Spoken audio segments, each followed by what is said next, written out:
Madam President, as Chief Executive of the Hong Kong Special Administrative Region of the People's Republic of China, I welcome this opportunity to state our position on the enactment of national security legislation for the Hong Kong Special Administrative Region. National security is invariably under the purview of the central authorities, be it in China or any other countries. In all countries, the power to legislate on national security rests solely with the central government.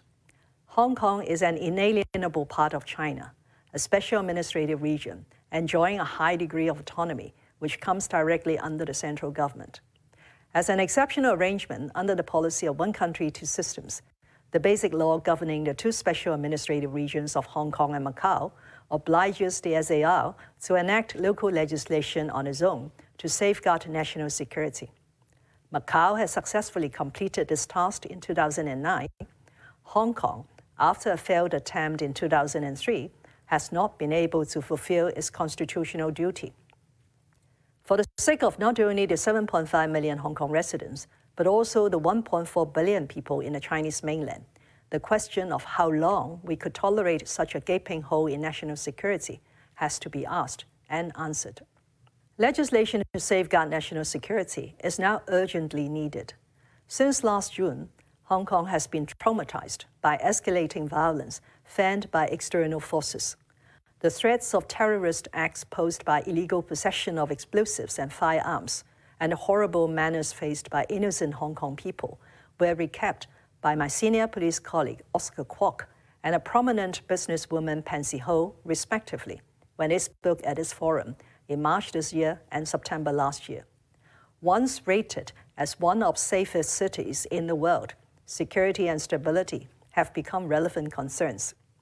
During this period, groups advocating Hong Kong independence and self-determination incited protesters, very often radicalized young people, to desecrate and burn the national flag, vandalize the national emblem, and storm the central government's office in Hong Kong. Further, some local politicians proclaimed that they would paralyze the Hong Kong SAR government, while others campaigned for foreign governments to interfere in Hong Kong's affairs, or even to impose sanctions on Hong Kong. No central government could turn a blind eye to such threats to sovereignty and national security, as well as risks of subversion of state power. All in all, these acts have crossed the one country red line and called for resolute action. As the highest organ of state power in China, the National People's Congress has the constitutional power and the duty to enact national security legislation for the Hong Kong SAR.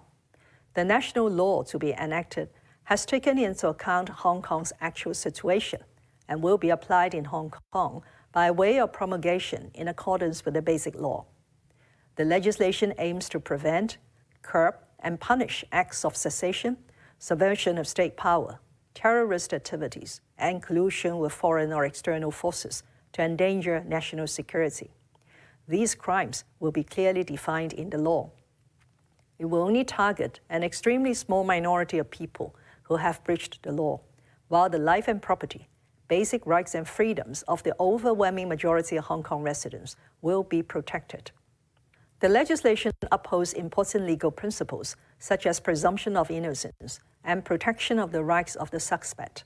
It will have no retrospective effect.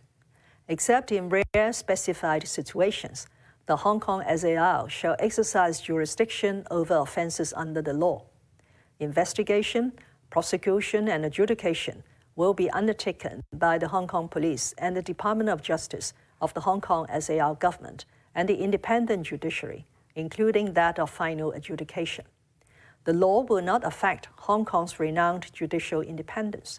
It will not affect legitimate rights and freedoms of individuals, which are protected under the Basic Law and relevant international covenants applied to Hong Kong. They include, among others, the freedom of speech, of the press, of assembly, of demonstration, and of procession. In short, the legislation will not undermine one country, two systems and Hong Kong's high degree of autonomy.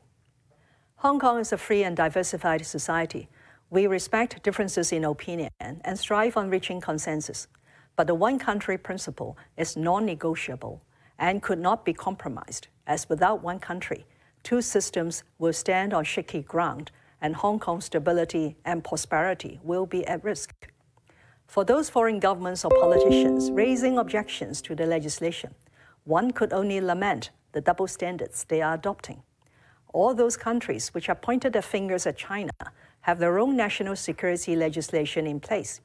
We could think of no valid reason why China alone should be inhibited from enacting national security legislation to protect every corner of its territory and all of its nationals. Madam President, when I took office 3 years ago, I pledged to implement the one country, two systems policy, uphold the basic law, defend the rule of law, and promote a deep and positive relationship between the central government and the Hong Kong SAR.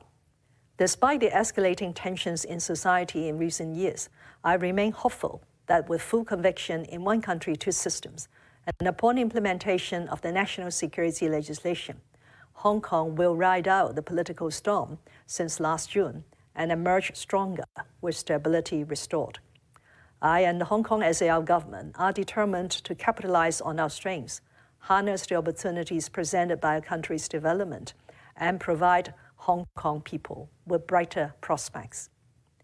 I urge the international community to respect our country's right to safeguard national security and Hong Kong people's aspirations for stability and harmony. Thank you.